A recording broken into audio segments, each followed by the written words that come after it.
Hey, Sam here, and this is the Epomaker EK68. It's a budget wireless 65% keyboard at $90 and it's pretty similar to the GMK67. In the box, Epomaker has included some accessories and paperwork, so here's what you get. There's the Epomaker EK68 user manual, and it has all the information you need in different languages all inside this booklet here. The included cable is nice. It's a braided Type A to Type C cable.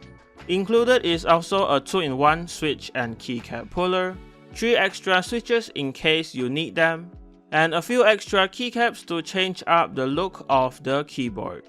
The case for the EK68 is mostly plastic, so it's quite light at 820 grams or 1.8 pounds. On the top, you get the 66 keys, the knob on the top right, and some indicator lights next to the arrow keys here. This is the side profile of the keyboard, and you can see the slight incline and the keycaps included. The height of the keyboard is also adjustable with the feet here underneath the keyboard. And here is the other side with the knob. It's completely the same. The spray finish on the case looks pretty good. It's in this grayish color and makes it kinda look like metal. On the back, this section here is where you can find the on-off switch, Mac and Windows toggle, the Type-C port, and the 2.4 GHz wireless adapter.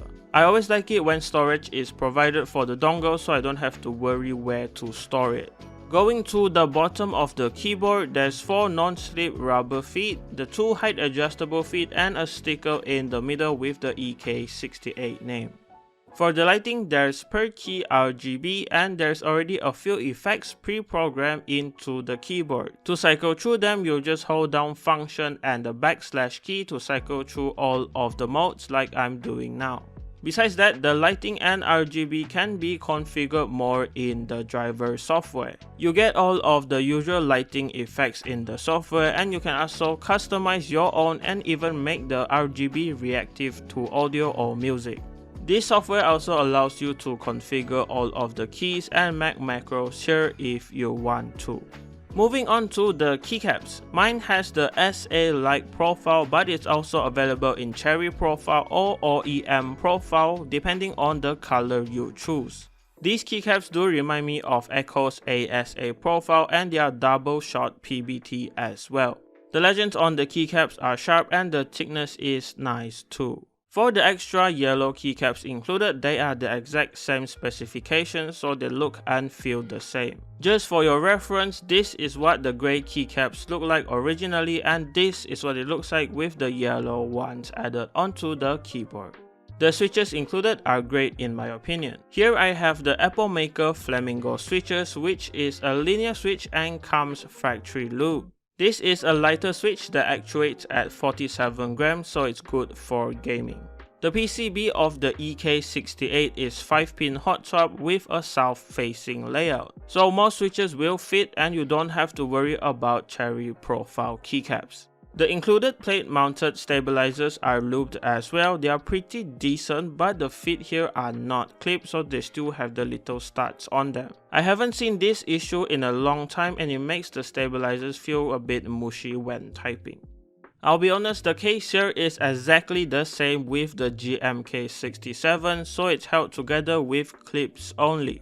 Opening up the case just requires some pry tools, and do be careful if you are doing this because you may scuff up the paint like I did on mine. So here is the top case, and it houses the cutout for the knob and the indicator light here. The Tamron gaskets can be found under here too, all around the top case. Lifting the PCB and the plate out, there's 3 cables that need to be removed.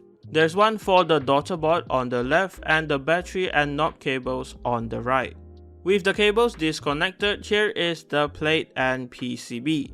The PCB material is steel, so it's really firm and doesn't flex at all. Here's the back of the PCB, and from what I can see, it does support screw-in stabilizers, and the hot swap sockets here are from Cal. In between the plate and PCB, there's 2 mods included that I can see. There's a thin piece of switch pad for the PCB and a piece of plate form here to help dampen the sound. In the bottom case, there's a piece of poron foam here as well to absorb all of the sound, and some poron gaskets that are the same with the top case. Besides that, the bottom case also has the knob module on the top right, the 3000 mAh or 11.1 Wh battery, and the daughter board with all of the switches and the Type-C port. For the price, I think the included mods do help a lot with the sound and makes the keyboard sound pretty good. It's just the plate mounted stabilizers that feel mushy, so here's the typing sound test so you can hear it.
Alright, I'll be honest here. Since the hype of the GMK67, prices for that keyboard kit has increased quite a lot, and I think that the EK68 here is a great option if you don't plan on building your own keyboard. For $90 you get a nice looking keyboard with loop switches and stabilizers, a few foam mods included to dampen the sound, and a pretty decent software to customize it to your own liking. So if you're looking to get the Epomaker EK68, it will be linked in the description below for you, and that wraps it up for this video. Thanks to Epomaker for the keyboard, and thank you for watching. Leave a like on this video if you liked it, dislike this video if you didn't, and remember to subscribe to my channel if you haven't as well. I have more videos like this coming very soon. See you in the next one.